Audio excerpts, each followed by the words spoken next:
What's going on, everybody? Today I'm going to be creating this poster using Adobe Photoshop. Let's get started. So the poster that I'm going to be creating tonight is actually going to be a diagonal lines poster. And what you can do is I have found this image right here on Unsplash, and I really like this one a lot. So basically what you want to do is you want to find an image where you really like the colors. Or you could completely grab a different image that you really like some of the patterns on, but the patterns don't really matter with this because you can always adjust the colors later.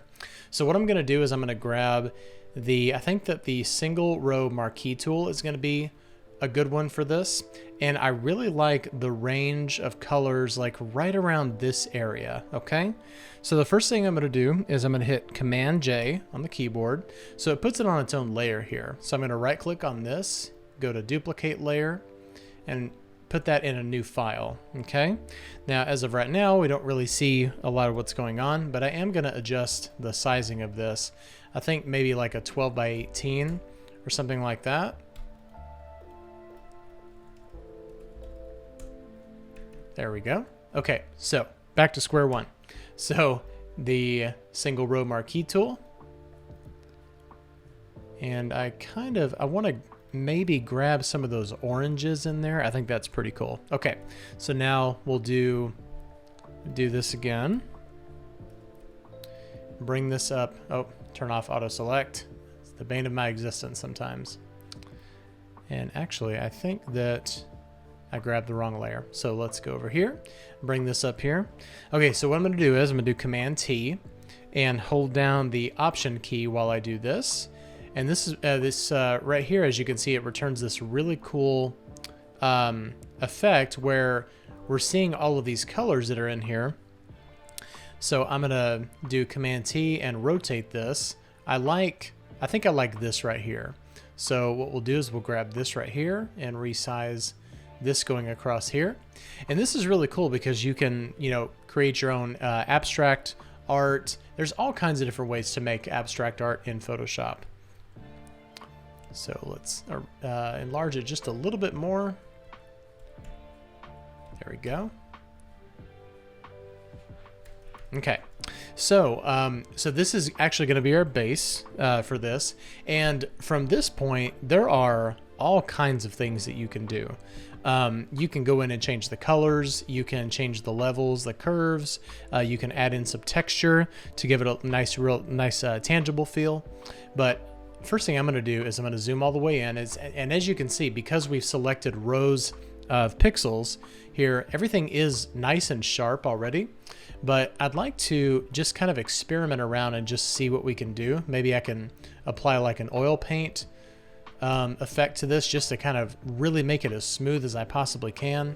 Another thing you can do if you want to, if you don't want those lines to be banding so much, you could do like a Gaussian blur effect and just really make it nice and smooth all the way across. It kind of gets rid of some of those finer lines. So you can do that if you want to. I think I'm gonna do this with mine. So it kind of gives it like a smooth type of gradient effect without having to go through and tweak all of those individual colors.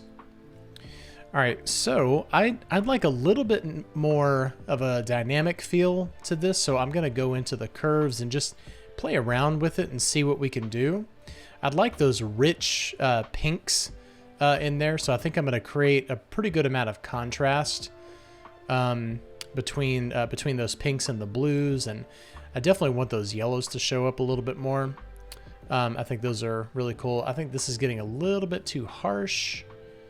Maybe I'll just kind of leave it right around here. I like the contrast of this right here.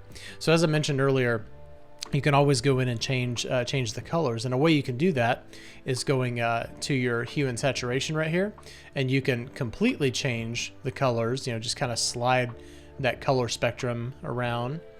And I really, I like kind of maybe going away from the pinks a little bit and going more towards a red. This is interesting. This orangish type of color here. Or you could do like a yellow, green, purple, and blue type of color scheme. I think I'm going to bring mine to about kind of like right in between that pink and red. So I'm pretty happy with this. You can bump that saturation all the way up if you want to, although I think that we're kind of losing some of the subtlety of those colors if you go up too far. So I think I'll leave it at about 10. And I'm actually pretty happy with the lightness. I don't think I'm gonna do anything to that. All right, so we've got the colors and kind of the brightness and contrast, or the curves, exactly where I want it to be. So there are a couple of other things that you can do here just to make this piece a little bit more interesting, because right now it's got the diagonal lines and that's really cool and everything, but maybe you might want to do something a little bit more interesting to give it some more texture. So what I'm going to do is I'm going to duplicate this layer, and I'm going to rotate it maybe something like this, maybe all the way, or maybe I think maybe I might do something like this. So going all the way across, and this is where your blending modes will come into play.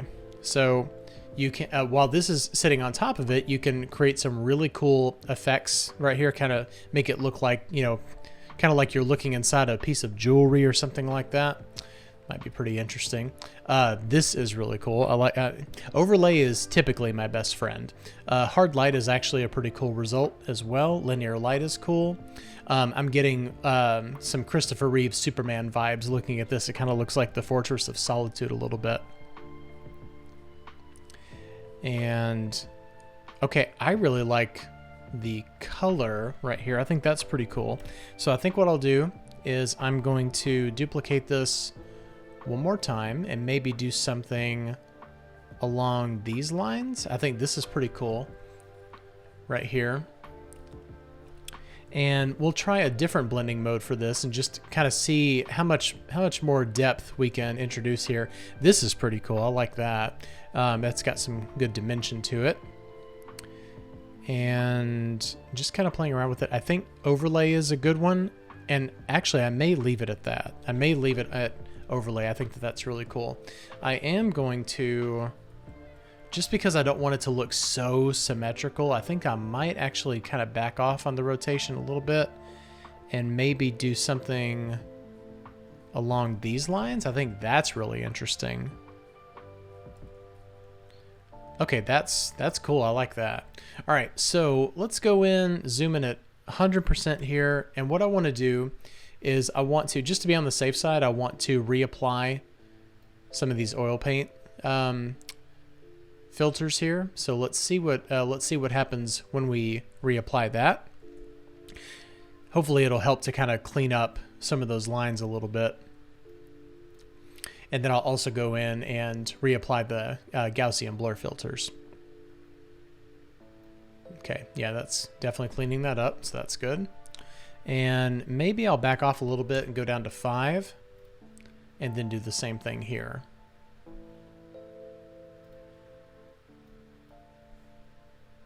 I know these are very subtle changes, so it's kind of hard to see these. Okay, so that took care of a pretty good amount of them, although I'm still seeing a little bit. So what I think I'll do is I'll add in some of my signature grain, and because I did very heavy grain in my Deserta video, I want to see if maybe it would work here as well. It's not going to work every single time, but we'll try it and go all the way up with it. And I think for something like this, I may do a vignette of -50. If I don't like these results, I can always go in and change them. So, okay, so this is pretty cool. I think that soft light may work best with it, but you know, just as a general rule, I always cycle through them just to make sure that I've seen everything, you know, that I have all of my options laid out for me. Lighten. Okay, I think overlay is probably going to, well, overlay gives it that nice strong vignette around the edges there, and I like that, but I think that it may be a little bit too strong, so I think I'm going to go with soft light.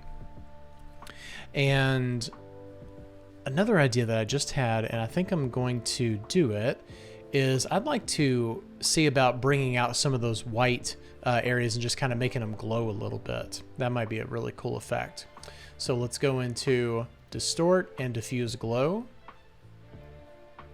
And what we can do here is we can actually add a level of graininess to this. So you can kind of see right here exactly what the glow amount will be. I usually leave it around 10 because it actually helps some of those colors to stay back a little bit. You know, it kind of calms down the darker and the lighter colors and only brings forward the white. So I think I'm gonna do that. And maybe I'll just see what happens if okay, so I'm pretty happy with this. It's generally pretty universal, those settings.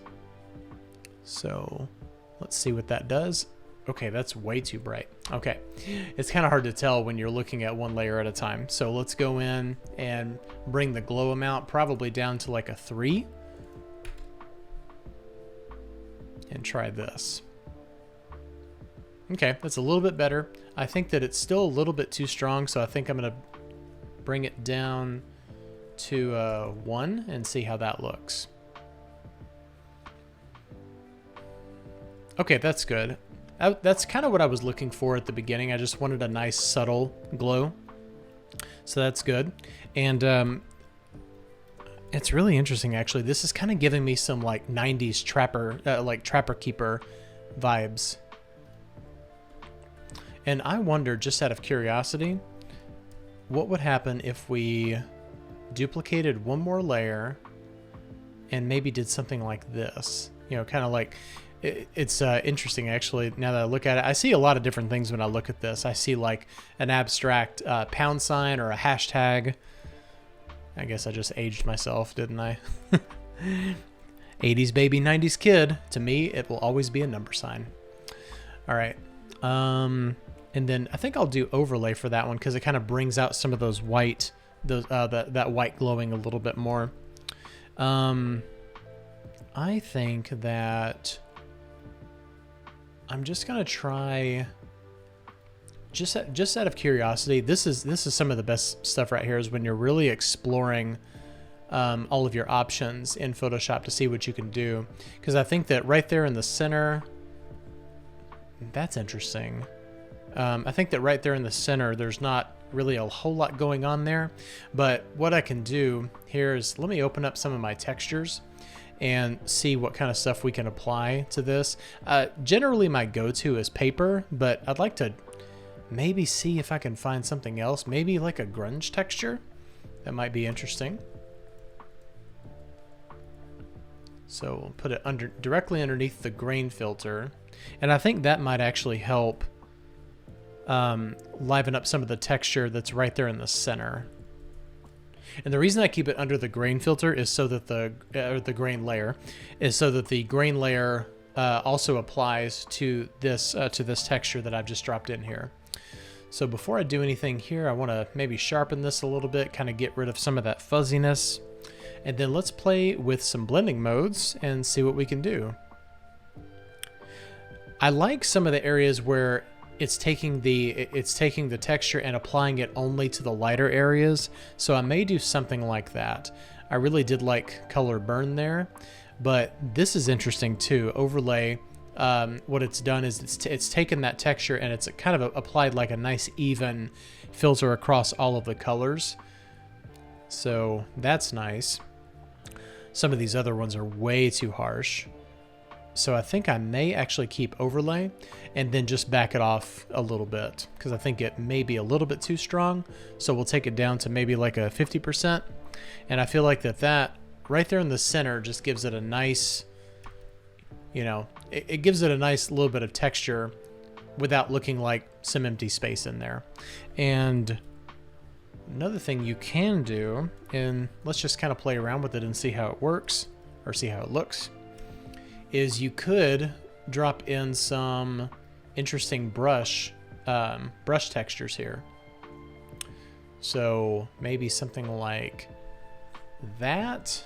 It's very early 2000s. Max is going to be 5,000. So let's see what we can do here.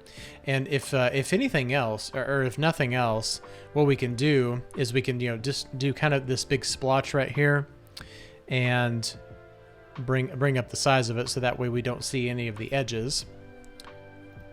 And then apply some blending modes to it. So the brush itself already has some nice transparencies inside. So let's see what we can do here and maybe give it a little bit more texture and definition across the whole thing. That's really cool right there, but you only see it in those like the blue and the white areas. I'd like to be able to see it in other areas as well, especially the pink areas. So that's pretty cool. Although it's kind of got like a destroyed look to it. Okay, so let's try a few things here. I am actually gonna put this underneath almost all of these layers, and maybe change this one. See what we can do here while bringing in some of that while still maintaining our look. Okay, there it is right there. Okay, and then maybe to get rid of those harsh edges, what you can do is, well, there's a few things you can do. So try oil paint and just kind of see if we can clean up some of those edges a little bit. That took care of a little bit of it. And maybe Gaussian blur. Okay, what the problem is that it's an inverted color. So let's try something like this.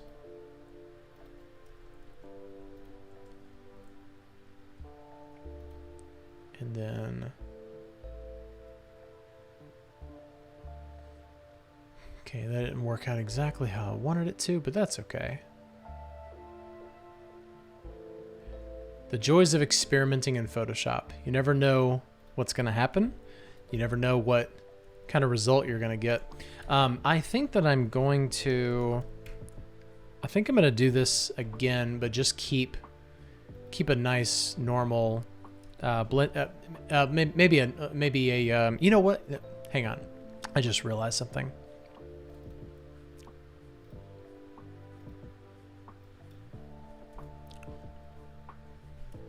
Bear with me for a second.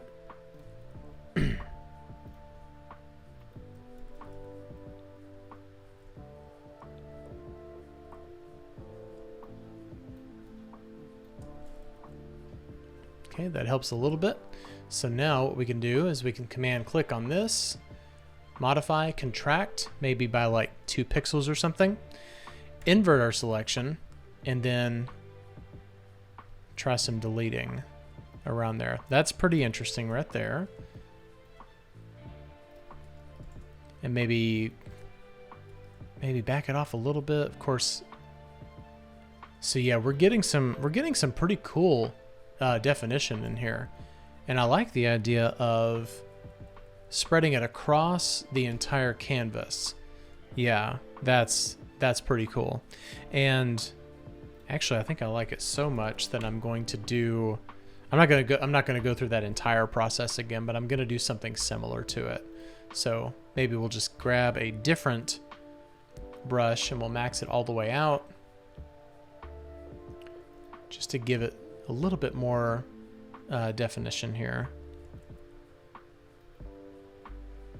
Okay, that's pretty cool. I like that.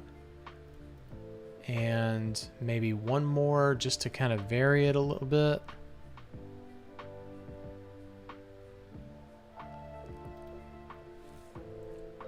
I think this area right here could benefit from it. Then maybe something like this. Cool. All right, now let's go through and make sure that none of those edges are showing. I don't see any, but it would be like around here in this area. So I don't see anything obvious. I think that I will leave it just like that. And I think that I'll put these up here just so that I can edit them easily if I wanted to. Let's go ahead and close the brushes panel. Don't need that right now. And let's kind of slide this around and see what we can do. This this particular color combination here is very early 90s, very cool. This is kind of like early 2000s right in this area. It's amazing how much color communicates. This is pretty cool. It reminds me of like those summer movie posters. But I think that I'm going to go probably around this area right here.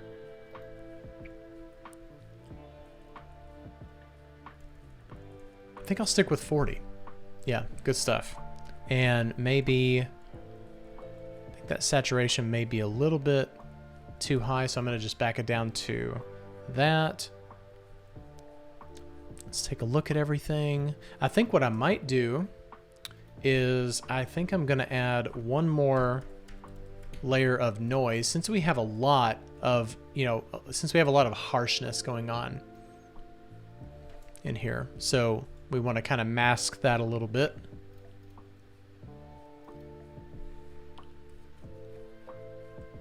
And you can easily do that with soft light or overlay. As you can see here, well, I don't know how easy it is for you to see this, but it kind of fills in some of those areas a little bit, gives it a little bit more texture.